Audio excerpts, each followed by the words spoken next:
So on the 31st of March, exactly 6 years ago, my dad, my Papa Lolu, Vincent Waguzo, aka Winko, went to be with the Lord. Let me tell you about my dad.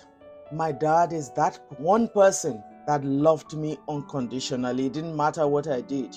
My dad loved me. He had a pet name for me, and he did not mince words about letting the whole world know that he loved me to bits. My dad took me to church. He walked me to church. We were both in the choir.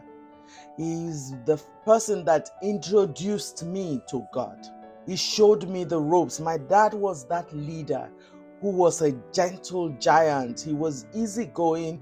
He led you. Whatever my dad asked you to do, he was in front of it.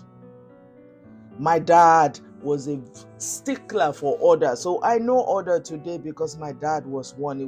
He loved his environment neat. He didn't like noise. He was introverted, yet extremely generous. My dad taught me to keep things in order. He taught me how to clean. He taught me how to iron. He taught me how to fold clothes. He taught me how to arrange my stuff in order. And he taught me to mind my business. With my dad, there was no need to look out for fun. My dad showed me how to be content. He was never envious of any other person's growth. He was content in what God gave him. And he taught me to do the same. And I dare say, he's the one man I know that can make 6 children feel that they are the best. And yet, none of us is competing with one another. He insisted that we befriend one another. So we really don't need to look outside for what we already have on the inside.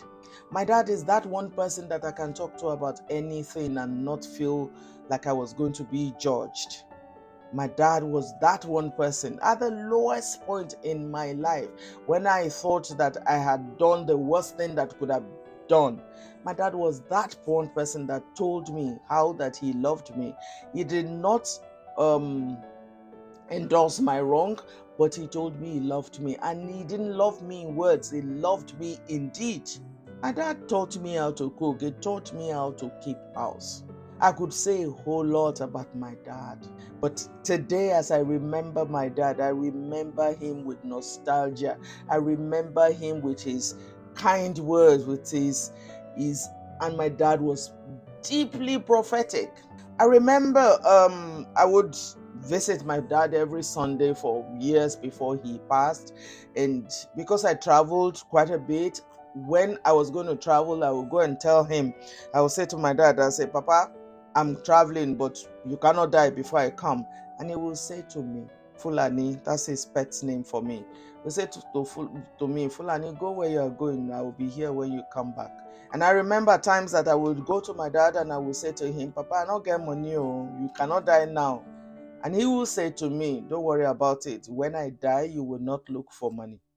I remember walking into my dad and he could pick my thoughts from afar off.